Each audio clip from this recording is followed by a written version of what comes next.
cannot do that without discussing some politics. But before that, we still have the issue of the doctor strike. The doctor strike is on its 47th, 48th day today. Yes. It's heading towards 2 months. There were talks this week. Fresh talks started. Yesterday they collapsed. The government side withdrew without any explanation. So those discussions are now in limbo. We do not know what will happen. Yesterday again, the lecturers went on strike. Now we have another issue. They're also claiming that they had a CBA that was signed some time back, and they're claiming they're demanding for better pay. It is an election year. And of course there have been discussions that or debate rather that and allegations that some of these this kind of industrial action is politically instigated. How true is this, Bwana Ken Okoth? Could there be politics, especially when it comes to matters of university lecturers, because they tend to be political at times? Well, let's define politics then. What is politics? Politics, as I've been told, is the art and science of dividing limited resources amongst competing interests. Are you going to prioritize the political class, or the doctors, or the teachers, or the other workers in any other category? Who will you prioritize first? I think we have a bad habit. So it is, everything is political. When a group is fighting for limited resources, you don't have enough resources for everybody. So you have to make a decision at some point of how do you share this to address those interests, so the ship keeps moving in the direction it keeps moving, or else you can rock the boat and tip it off. So we don't want young people out of university. We want them to continue their studies. How do you engage the lecturers and their interests and make sure they're fairly done? Remember that if these collective bargaining issues and labor unions and the rights of workers, we have a very tricky history with it. We were talking about the 1997, for instance, agreement with teachers. I've been on the education committee. Every year we keep saying, let's budget for it, let's give TSC the money, let's give the ages of settle this money. And, you know, very sadly, just 2 weeks ago in Kibra constituency, I have a teacher who retired in 1997, who finally passed. From 1997 up to today, 2017, that gentleman never got his salary from retirement. You know, so it sends a certain bad message. I think the government needs to engage strategically and show a sense of good faith, and then the labor unions need to engage with the government and agree on realistic CBAs. And we need to ask ourselves, the SRC, Sarasaram's Commission, what is their job? Can they quickly get it done so we know clearly? An agreement, for instance, with the doctors' issues, it's very complicated. But on another side, it's almost very simple. You know, when you read what the doctors are saying, how they have boiled it down to simple. Lipa kama tender. When people get tenders and they're well connected, they get paid. The people who do the work and on the front line of providing healthcare are asking for a comprehensive review of the healthcare, and they need to make their case very clearly with the doctors, that it's not just about their salaries, but working conditions and an overall improvement. Otherwise, we will have a collapse of the public healthcare system, and the only people who will benefit are the investors, most of them well-connected political class people who own their private hospitals. Then we'll hire these same doctors and run a private medical care system. Who will lose? The average Kenyan citizen. So I think this issue, we need to come back, not just to call blindly on patriotism, tell doctors, you're not being patriotic, you're not following the Hippocratic. Listen to them and let all Kenyans engage and say, how do we put a public healthcare system that's very competitive, that reaches everybody in every corner of this country, for basic things, for more complicated things, for cancer care. And when we have a good public health system, it is fair. But if we don't go there, we will end up with a private system where only the wealthy can get health care, and that's very bad. But the government must really feel like they're coming from a disadvantaged position now that most of these different sectors are going on strike. Now it started with the nurses, now doctors, now lecturers. It's now a ripple effect. If they say yes to one, then everyone will want a yes. I think, first of all, this is not the first government to handle the matters of strike. I'm glad that I'm in a government that is responsive. I am in a government that I know they're able to do the listening and to be able to have a solution. Why am I saying that? Looking at the matter of teachers and the lecturer strike, I think we need to give credit where it's due. One, our CS, the born-again brother, Matiang'i, has done quite a number of reforms in education sector. We know right now as Jubilee, we have sorted out the messes that it was associated with examination and running of all the issues of teaching in primary school and in secondary school. The next battle now is going to university. I think as a government, we would want to take this opportunity of this strike by the university fellows as an opportunity for us to fix the problems that we have been witnessing in university. I believe that dialogue will always be the voice of reason. I strongly believe again that just like my friend Okoth has mentioned, it could be a pointer of many other things that is going on. It's not only about the issues of payment, the working condition and so forth. And so I believe that as a government, in due course, we will be able to have a conversation surrounding the matters of welfare of teachers, the lecturers and so forth in the universities. The one for doctors, I believe strongly, and I think we cannot make this government or this country ungovernable. We have to appreciate, one, there is a court order. The Lady Justice made a pronouncement on this matter, and I believe that if the doctors' union leadership would want to sound like they are patriotic, first of all, the first thing they need to do is to call off the strike. I think the law is very clear. You cannot ignore a court order, and let's not bring the issues of bringing the issues of politics into this. Jubilee has defied so many court orders. How many times have they blown up ships that courts have ordered? Do not blow up that ship because it has narcotic evidence, and they've done it twice. So it is a little bit preaching here on a high horse here. I like that he started by saying he's in a government that does this, and that. And I thought we have a national government and 47 county governments. He's in a county government of Elgeyo Marakwet. But I'm hearing he's talking as if he's the overall Jubilee. So let us hold him accountable for that basic principle. But that basic principle that you're talking about court orders, you cannot go back and forth. But why does Jubilee itself not obey those court orders when it's convenient to them, and only insisting that the doctors obey those court orders? Gentlemen, I beg that we do not take too much time discussing this because of time. We need to discuss some politics. So let me give a chance to this gentleman on my right. And, looking at this strike issue collectively now, without going into details of either the doctors or the lecturers strike, because now we're seeing it's like a ripple effect. The nurses come, the teachers come, the lecturers, the doctors. If you say yes to one, you have to say yes to all. Not necessarily. What the government needs is to engage and engage reasonably, take charge of the situation. And I believe if without harassing the doctors, there was an offer which is going to be delivered. You can just make an offer which doesn't sound convincing. I believe if the government engages with the doctors, they will be able to get some agreement, and we take care of the country, because the common person who the government is supposed to be taking care of has really been affected by the strike. A lot of unnecessary deaths have occurred in the country, we must really take care of the common man.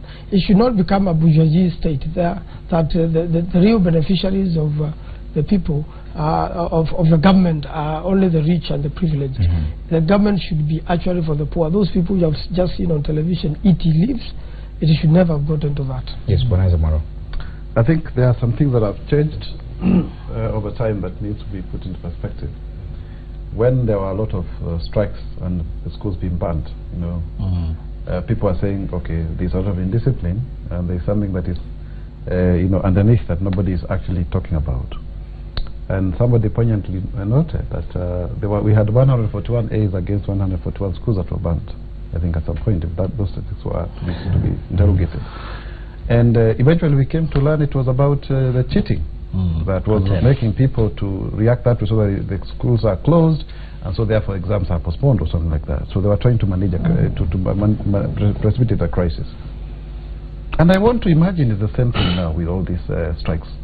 It starts from this group to the other, so that maybe almost all the whole country can go on strike. And one of the things that has changed ever since that time is because we don't have SRC. These collective bargaining agreements must be interrogated, must be approved by the constitutionally mandated independent oversight body, which is the Sarah Serem-led commission. And if that were not to be the case, therefore, it means that they are illegal. They cannot be enforced by law. And we have seen the court, agreeing with such kind of, thinking, because that's actually how it's supposed to be done. The uneven and selective application of the law as to fit political expediency is something that we need to condemn, because we must be consistent in terms of how we interpret the law. However, you cannot rule out politics. And because tribe is keen in this country, then we also need to look at who are the leaders of these unions. By the way, very seriously, because there must be some tribal, some political agenda to make the country ungovernable, and to also pass some political message, especially this coming through an election year. We know, for example, that the teachers used to use the opening of schools as a bait, to negotiate. Third-term examinations. And third-term examinations, and also elections, yeah. If you look at the NAT, agreements, they were in 1997, 2002, and going forward. But we must know that we must not hold people at ransom. Sure. There have been offers. I mean, it's not that people have not been given offers. Only that it's outrageous, because with a harmonized kind of payment scheme, for this country, if you increase this in one end, you'll also affect the other. We as members of parliament who are seated here have actually been subject to that kind of reasoning, so that even our ranking and our salaries are even below constitutional commissions. And when we went to pursue, we had a 3-month strike, if you like. We refused to take salaries for 3 months. Because they were too low. They were too low. That's what happened when we came in 2013. And yet, even then, it was not changed. It was not raised as to make us move, some ranks higher. We've just learned something new on Power Breakfast today, that the MPs actually feel they're paid. No, I'm talking about 2013. Okay. Because the argument was that if you do that, then you have to redo the whole. So there has been an exercise that SRC has been doing about looking at the job grades in government, and of course teachers fall within that. In fact, they've even proposed, instead of having job group A to around S, I think U or V, now we have A to E, because also there is a realization that there are people who are earning more compared to others in the lower ranks. So this is something that has to be put into consideration. When you hear a doctor, for example, demanding that they should be paid 450,000, and the counter offer is not accepted, because then the whole cost is 4 billion. We must look at the economy. It's not a question of speculation. People must meet at the middle, but everybody must be reasonable, not unreasonable, just because you want to make some political statement or for political expediency. Okay, fine. Let's now talk about politics. Let's talk about politics because of time, and time is really running out. And one of the biggest talking points this week is about Onyango Ollo's defection to ODM from Jubilee. Now, we could have run the story on Citizen TV, but because of time, let's not. Yesterday, the CS for Devolution and Planning, Mwangi Kiunjuri, was here on Power Breakfast and actually said that Onyango Ollo is a man on the run, and that he too has a dossier on Onyango Ollo. I remember the headlines yesterday were reading that Onyango Ollo has secrets about Jubilee and TNA, and he has carried them with him to ODM. Do you think you've gained anything by getting Onyango Ollo to defect to your party? Before I speak on Onyango Ollo, let me just speak on a very fiery idea that Honorable Maura brought up. He said that the unions, we should look at the tribes of the leaders of the unions and see if the tribe of the leaders of the unions is determining their positions to affect. The counter argument to that would be, would the government's unwillingness to listen to the union be influenced by the tribe of the union leaders? If the union leaders are from a certain tribe, the government will therefore choose not to listen to them. Well, what is the argument he's making? Because you can flip that argument and say, if the government refusing to listen to the union leaders because of their tribe, then you're sending a message to the doctors. Because the doctors in this country, when I go to the heart to Nairobi Hospital and I need the best heart doctor there, if he's a Dr. Njoroge, please give me Dr. Njoroge. That is who I want. I don't care about his tribe. I care about his competence. And so to tell me you'll not deal with a union because, I hope he was not being that serious. No, I'm trying to suggest the other issue. The counter argument around that issue is very clear, Kenoko, that people should not be motivated by tribe, to advance certain political agenda. Is that what will be the motivation? Let us get back to Onyango Ollo then for a moment. I think Onyango Ollo has a right and freedom of association to move from one party to another. If he is bringing any intelligence from the other side, great.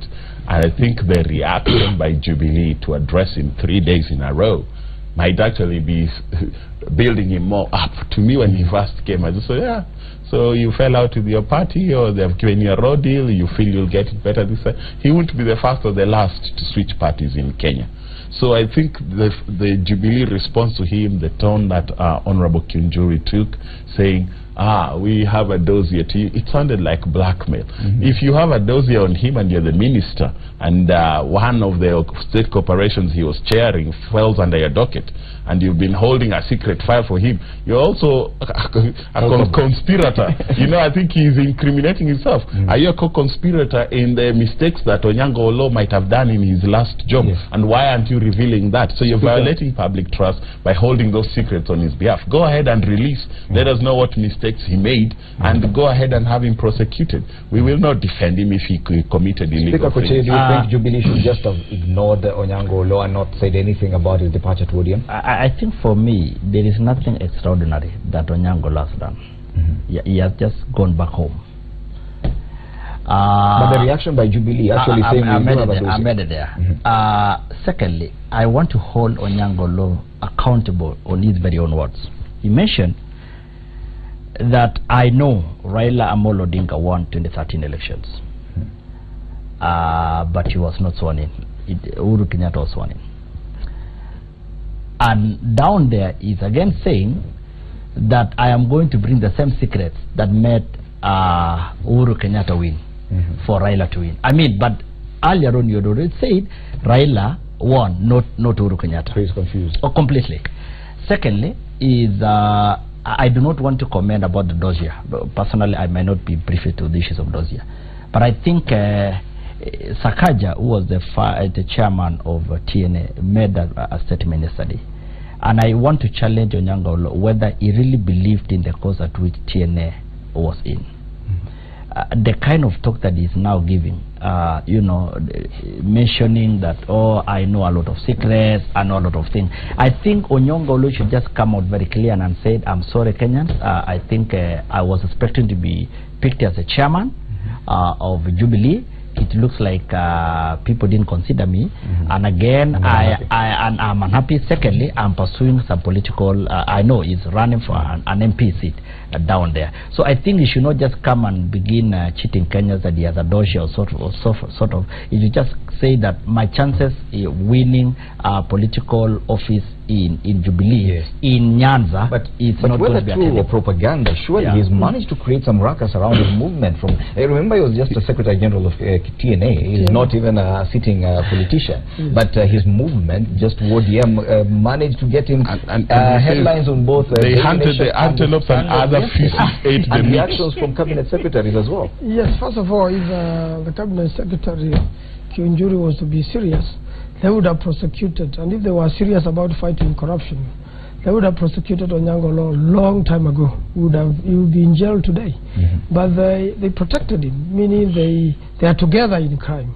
And in fact, if there was any crime, and you know, this has been the problem of Jubilee, supervising corruption. You know, corruption is going on. You're already alleging that the problem is it has to be. That's the only dossier. Yes. I mean, if you play the tape of Honorable Kiunjuri's word, it is, we have a dossier on you. I've been holding a secret file on you. You left a mess. Where what can that mess be? Incompetence or corruption or mediocrity, whatever it is. And Onyango Olo's words, although he's prosecuted the case very well, one other piece he's leaving, which he might give us insight to from their side, is Onyango Olo says they went as a team to do the hunt. They hunted an antelope. When it was time to dish out the meat and eat, other people the hyenas, the feces, timber feces that did not hunt, came and were eating, and he was left salivating. That is very telling about the band of hunters he was hunting with. So now that you know, the rest were eating meat and he was salivating, and he's aware of some corruption deals which went on, and the minister was aware that Onyango was handling corruption issues, and he never prosecuted him then. Why does he want to witch hunt him now? Yes. So the whole story is not coming out clear, but the truth of the matter is now Olo Onyango should release the secrets so that the whole country can know and how the election was stolen. Isaac Mwaura, your movement from ODM to Jubilee also created quite some ruckus. Did you carry any secrets with you? There was no ruckus. He just left. Actually, a whole meeting was called by the party leader to castigate me and very many names. And you didn't have any secrets with you? Were called, but just I decided to respect him. I thought you would play clean politics, actually, Fred, because I went and told him.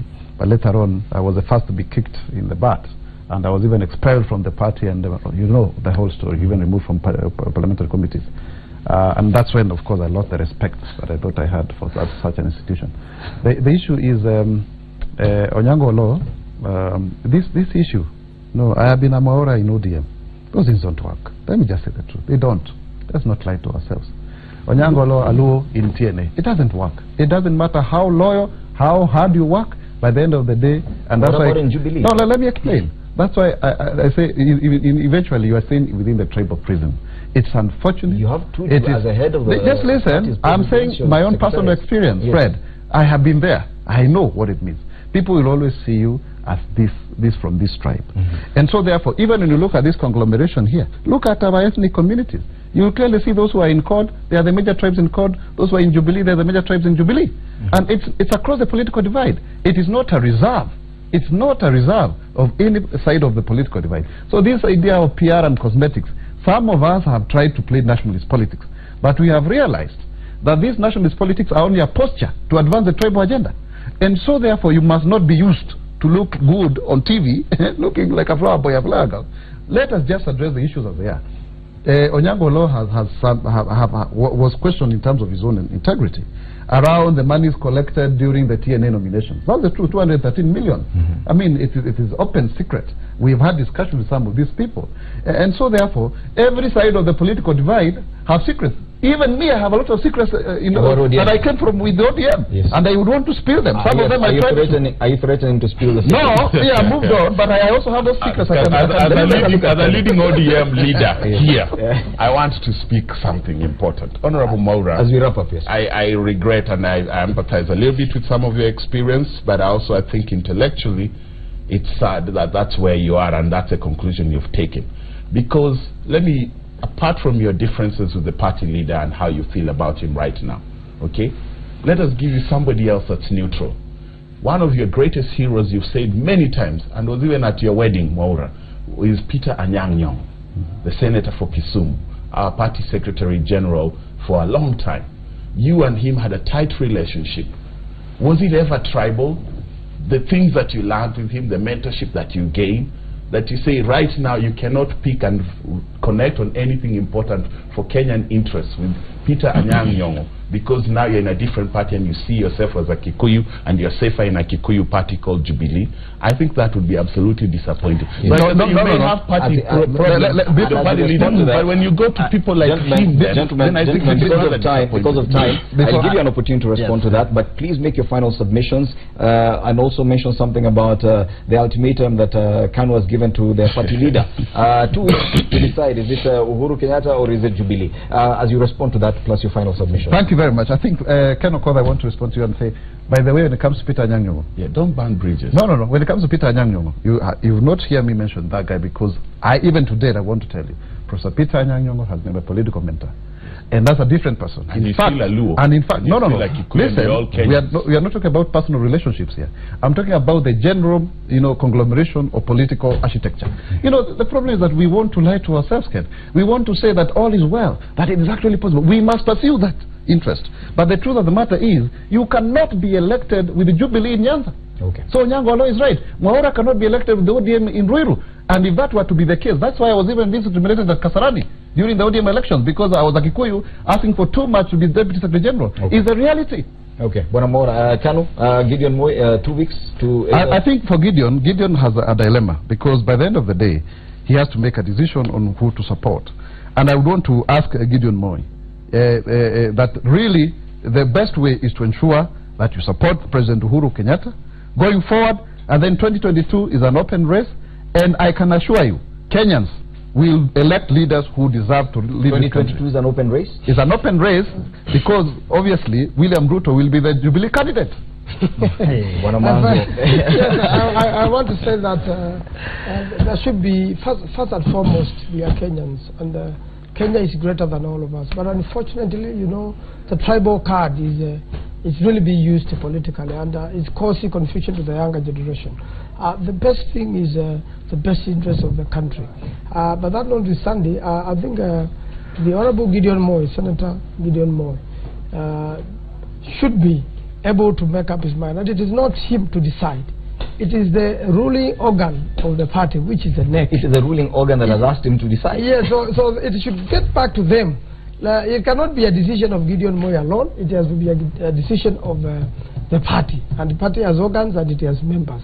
So I think they are putting him in a tricky situation, and I'm sure, because he's wise enough, will come up with a good answer and a way forward. I believe Kenyans should be left free to vote, you know, with a free will. We should not be forced to vote in a certain way. Okay.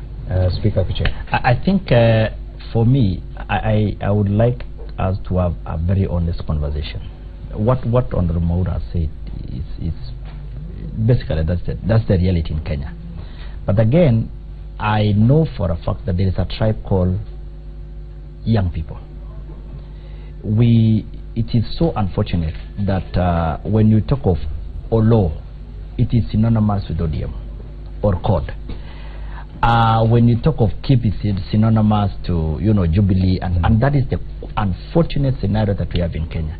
I think going forward, and I think that's a challenge that I have even as a leader, because I'm a firm believer that every time God gives you an opportunity to ascend into the leadership power, God gives you a grand opportunity to make it right. And I think the four of us who are here, we've got a God-given opportunity to make it right for Kenyans.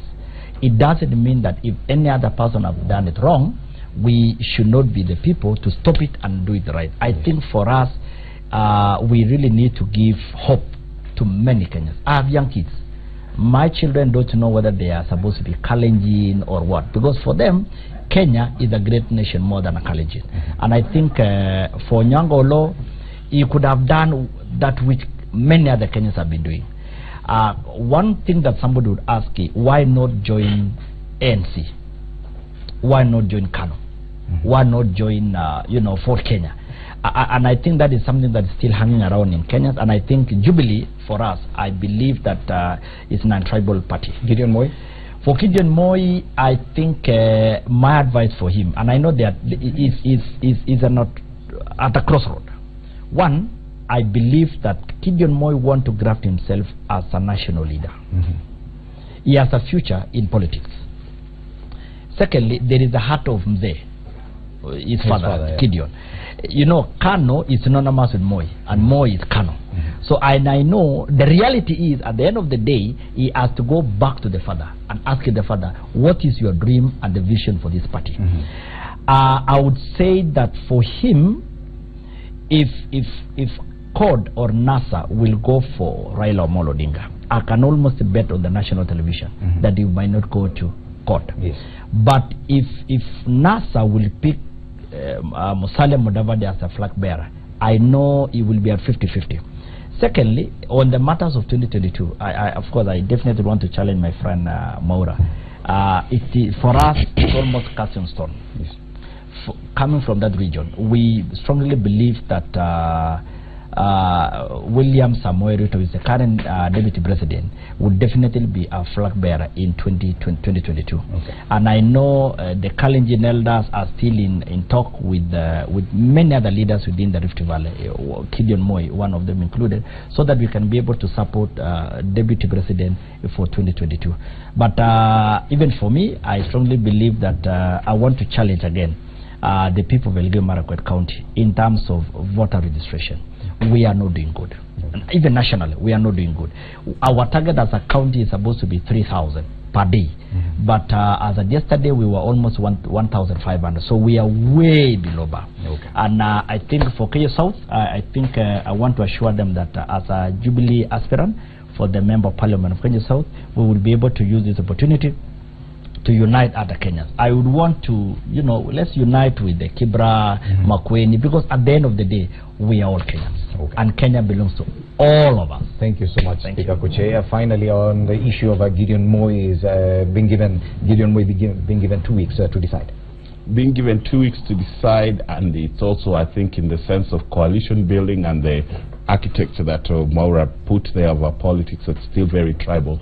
I want to say that beyond going for the ethnic and tribal angle of our politics, let us go to the real tribes in Kenya, the haves and the have-nots, the ruling class and the sufferers. And I think this is a message when you talk about a tribe called youth.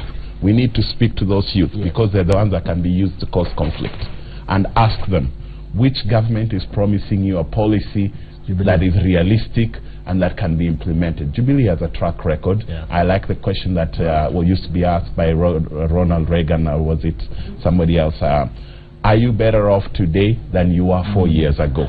And if you feel that the corruption levels have gone down, the quality of healthcare has gone up, regardless of which leader, and your life is better. You know, for instance, in my constituency, you'll ask the questions. Do you have better healthcare? Do you have access to education? Are the roads better? Are youth getting more opportunities? Or are they still being killed by the police? Are your lives better off today by the government that is serving you, or is your life sliding back? That is the basis we should make these issues on, and if we're not uplifting all Kenyans, then it's irrelevant where Gideon Moi goes or doesn't go. He can go someplace and your lives will never change. You remember, I represent his father. His father, Daniel Arap Moi, a former president, is a resident of Kibra constituency at Kabarnet Drive. So we have to ask ourselves, as our neighbor there, that for 24 years we still lived. You know, we never even had a secondary school when he was our president and our resident and our neighbor. And one of us. So we have to ask the hard questions, and it is not because I'm Luo or Kikuyu or Kalenjin. It is because are the poor being left behind, and a few 40 million people staying in poverty and 40 billionaires and our time is up. Ahead. Our time is up. Gideon should work with Jubilee. We love him very much.